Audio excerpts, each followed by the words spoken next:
Yeah, thank you. And hi and welcome to my talk, Steady State with Ember Octane. In this talk, I want to show you what cool new things are actually coming in Ember Octane that don't only help you to scope and maintain your components better, but actually manage the state in your components in a much more reliable, but also easier to test and to debug way.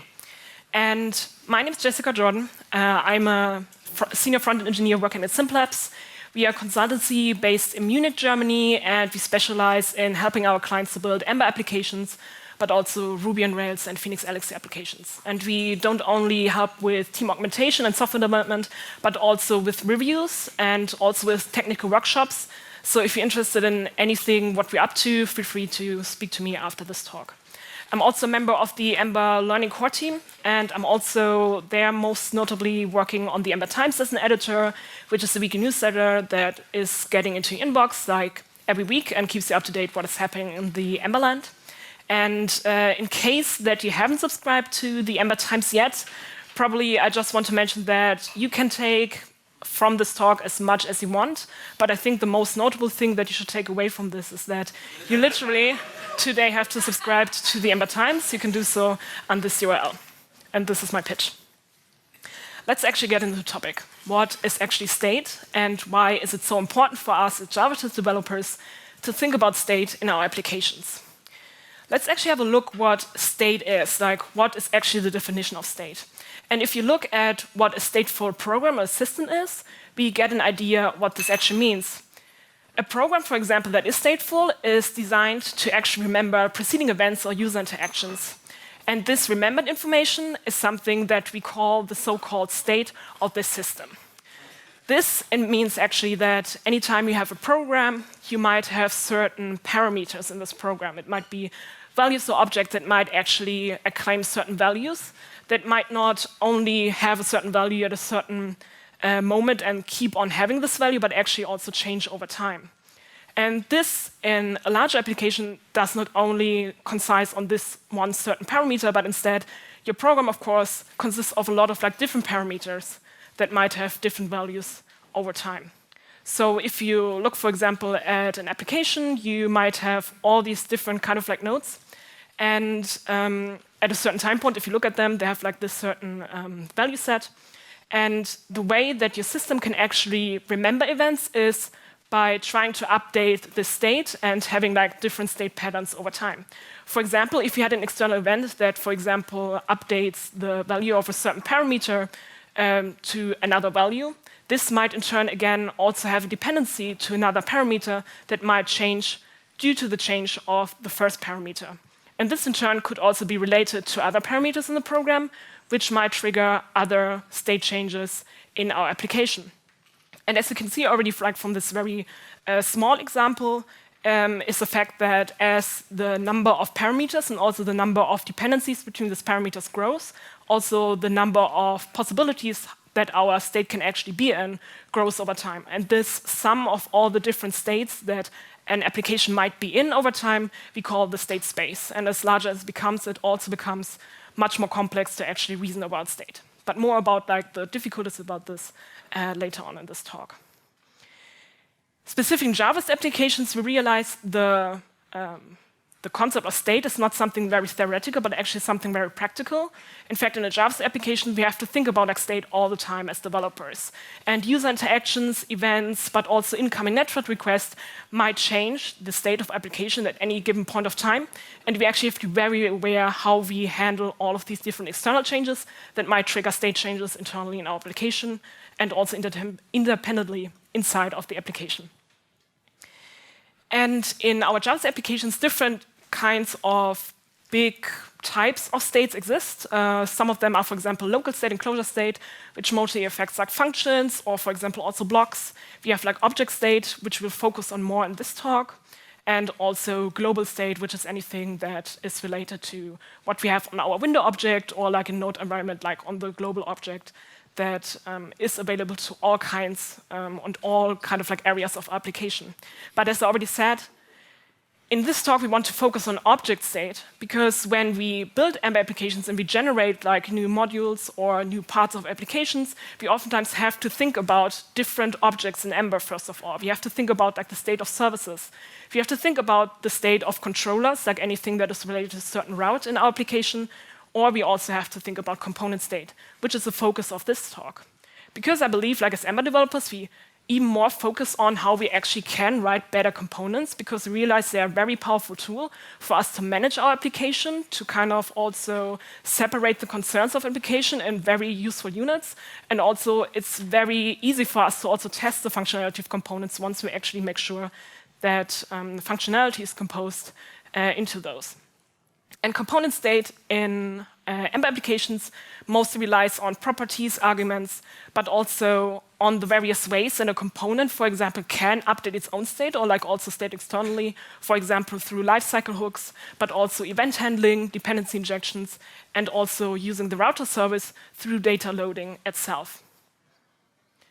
And yeah, as developers that you are and go like today to work every day and kind of like have to think about how you write your Ember apps, you realize state management is actually not that super easy. Actually, it's quite hard. And probably this is not like the right picture. Like probably it should more look like this. Like you try to think about how you manage your state and you realize, like as the application grows, it actually doesn't become that easy. And how do you actually make this like as less frustrating as possible?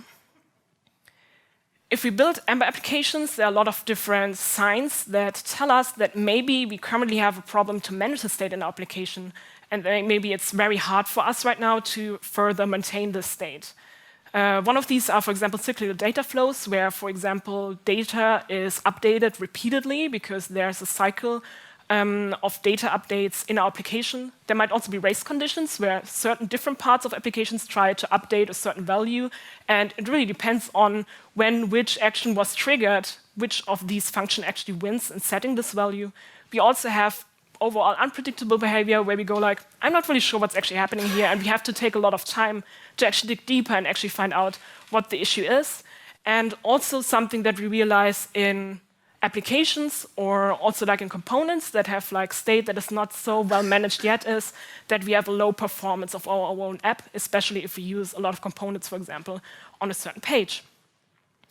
And therefore, I want to take a look what we can actually do to make component state much more predictable, and how can we actually make sure that, for example, if we look at the initial state of a component that we invoke somewhere in our application, that we're actually sure what is going on there and what we should expect from the output later on.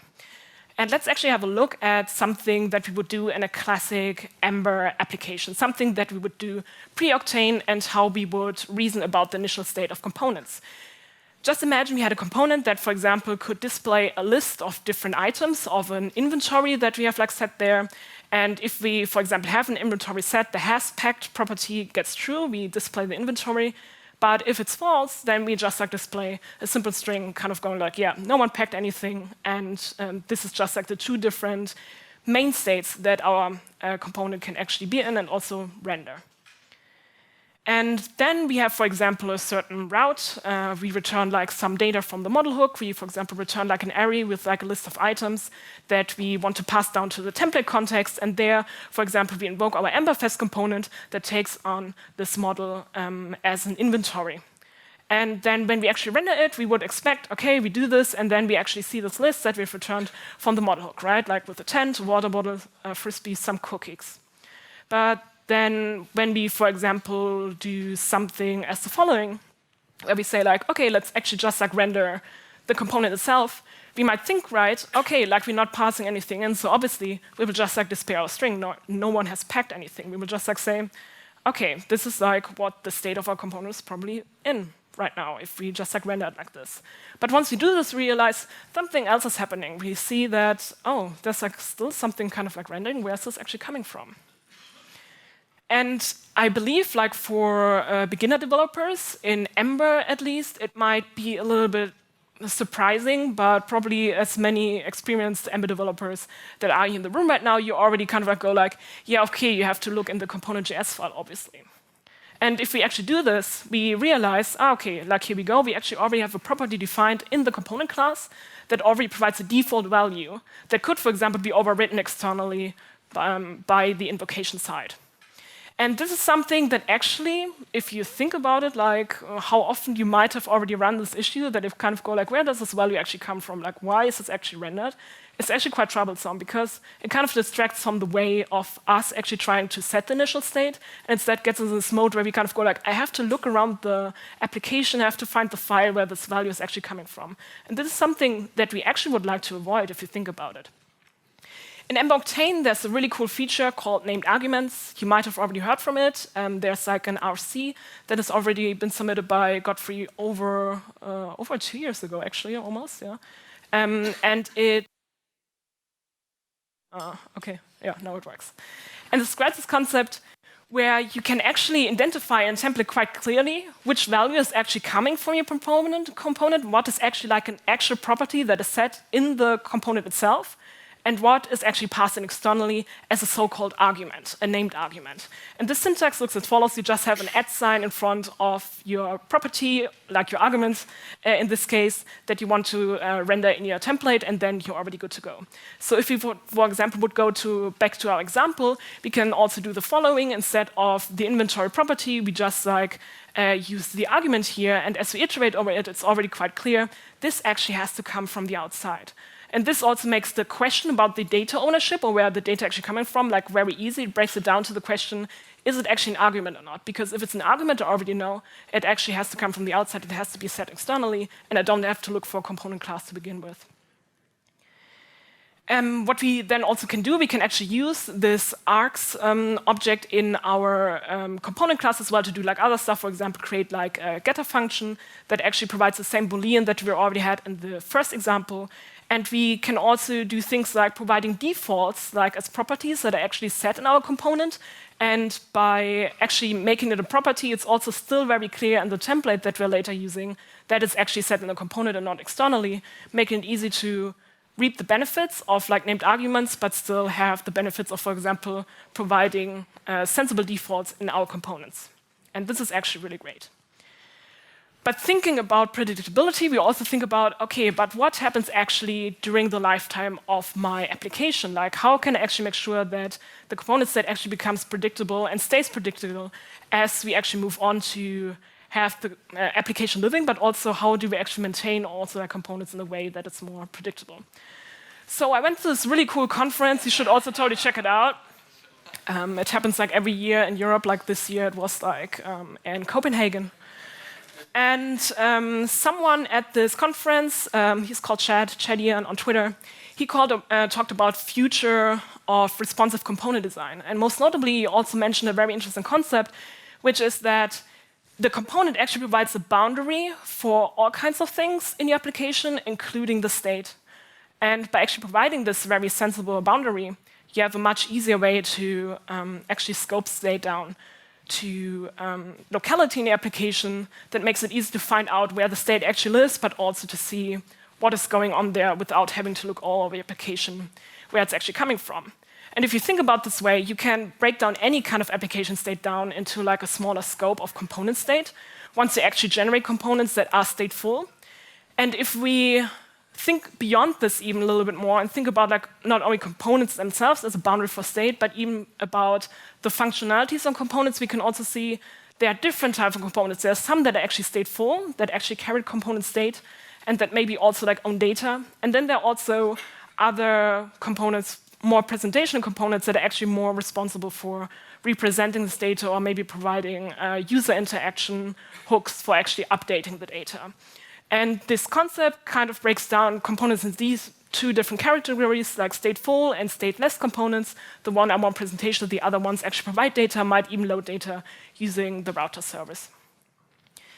And this concept, you might think, well, is actually not so super unfamiliar for us. And we will also see, like in this next example, where this actually comes down to and how Ember Octane actually ties in really nicely with it. Because if we think about this concept that you can break down like stateful, stateless components, it's something that helps us to have like less ambiguity about like where properties are actually updated. And the main concept behind this it might be already well known to you, is data down, actions up. The cool thing is, though, with Ember Octane, we have a much easier way to actually get encouraged to use data down, actions up wherever we go. Wherever we say, OK, we have a component now that actually passes down data to another component, or we have a controller that passes down data to a component, and we actually want to make sure that the ownership, the data ownership, only lies with the person or like with the module or the part of our application that actually holds onto this data, loads this data, and provides this data. If we, for example, have, just like to reiterate what data down action ups actually mean, we have like a parent, or I would call it like a controller or like a data owning component that, for example, passes down any kind of like data to a child representation component.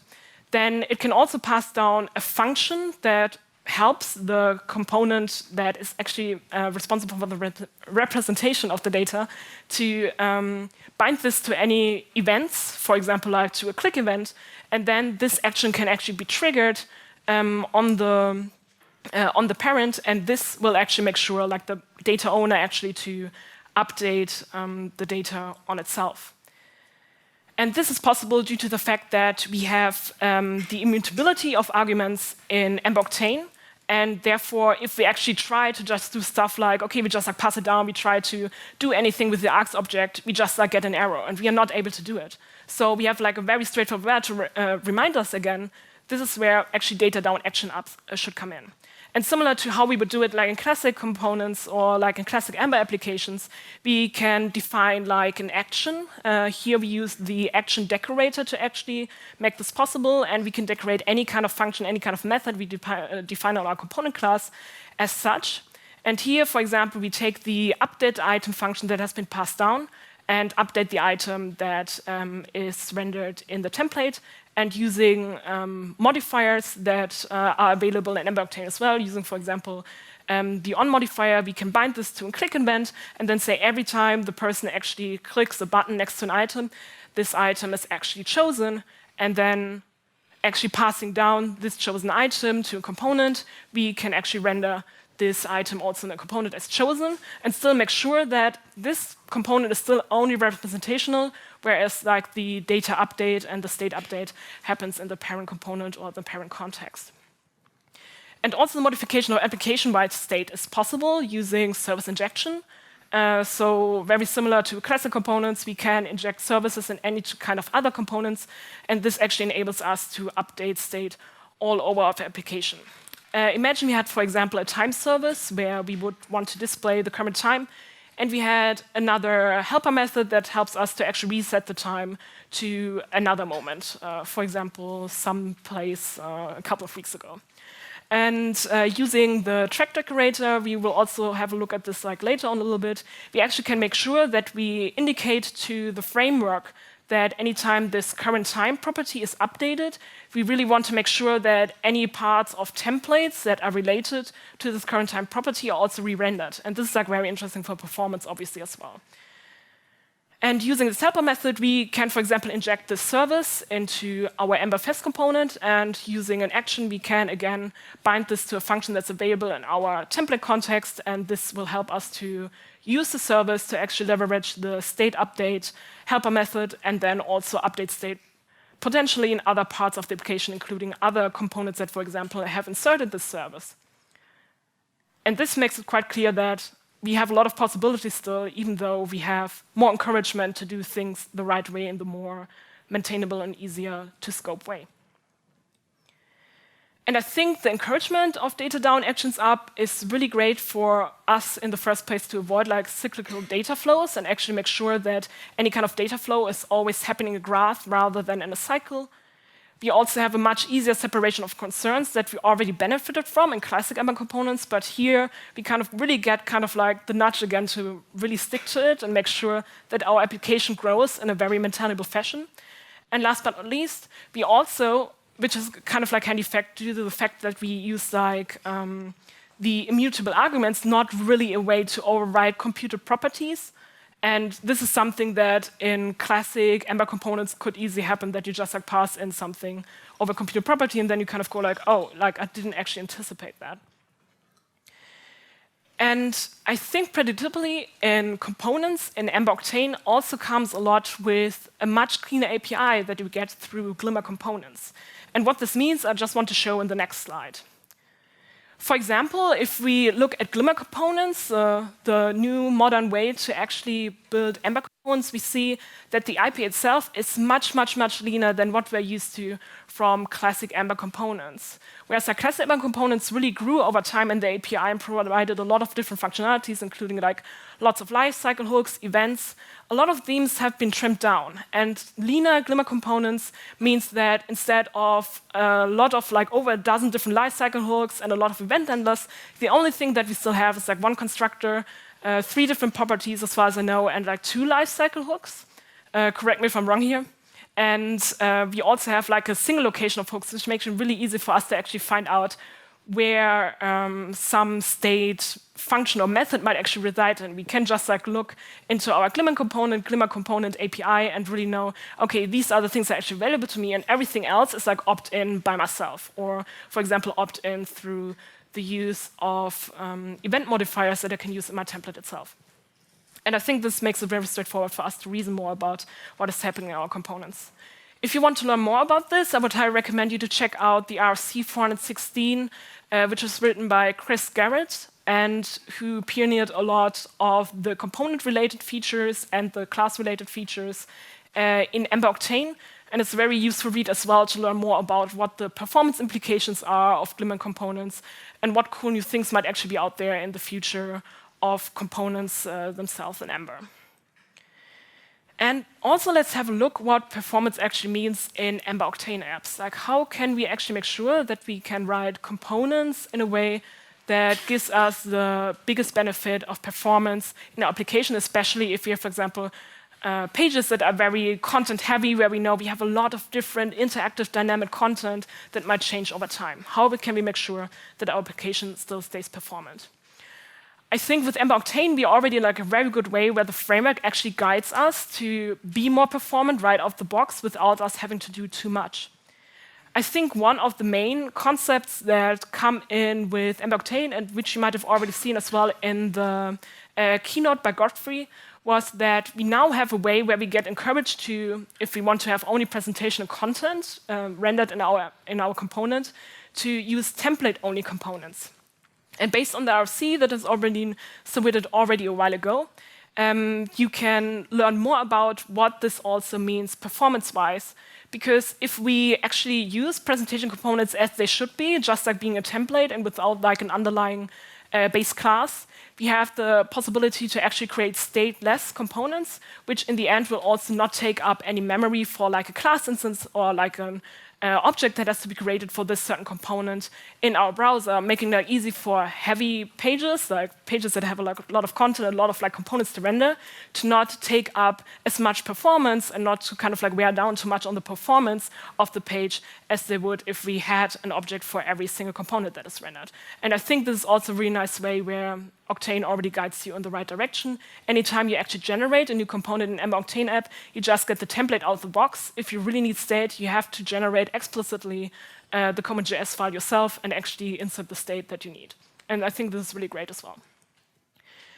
Also, if we actually think about how we want to scope components better and how we actually get more used to actually use data down, actions up, and try to separate the concerns of components in a better way, we realize that we also have an easier time to actually let the browser do its job and actually cleaning up everything in our page that hasn't to be used yet anymore. And if you, for example, have a component that has like a lot of state, but it's actually only really relevant for this component, we have it scoped really well in its state, because we know this state is only used for this certain part of the application, nowhere else. Then we have like an easy way for, once this component is like not rendered anymore, destroyed, for the garbage collection to kick in and actually get rid of all of this state.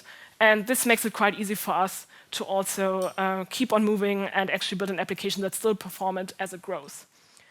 And last but not least, I think something that is very important, a little bit of a mind shift in Ember Octane APIs compared to how we used to build classic Ember components, is the fact that using the track decorator, we have a very straightforward way for us as developers to explicitly say, Well, this certain property is actually something that I think will really change over time and actually has state and should carry state. And therefore, I want to make sure that anytime this updates, like parts of the template, for example, that uses property should also be updated. But as long as I don't explicitly opt into it, like Ember won't do anything about it. Like if you have like your current time property, for example, in the template, nothing will happen to it, even if you try to update it, as long as there's not like a tracked decorator next to it. And this makes it also very straightforward for me as a developer to kind of like really reason about where is state actually not forget about like things that are actually stateful but shouldn't be anymore. And this is really great for us to also have a lot of like performance benefits by reducing the amount of re-renders in our page. And with this, let's actually sum up what we have seen so far. What does Ember Octane actually bring us where we feel this is something that sets us on the right path to create better components where we can manage the state in a much more reasonable way. We have a more clearer and much more clearer data ownership with the named arguments that we saw in the first example and have an easier way to realize where initial component state is actually set. And the encouragement of data down, actions up also makes it easy for us to actually stick to one of the best principles that have evolved over the time of the Ember framework. We also have a much more intuitive API with Glimmer Components, which make it much more straightforward for us for just like, for example, looking at templates, which events actually trigger something, and also with us really knowing what kind of like state-changing methods we're actually using our components without a lot of like other blown-up API in the background. We also have a prevention against accidental computed property overrides and also have still the ability to modify application-wide state as we used to from classic Ember components. And last but not least, Ember Octane also provides us with great ways to actually boost the performance of our application by making sure we're always on the right track and actually building components in a way that are easy to maintain and still easy to render without too much memory loss.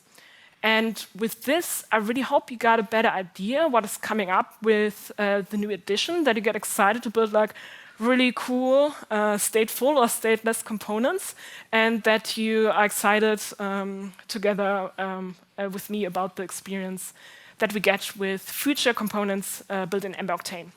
With this said, thank you very much, and have a great time at Emberfest.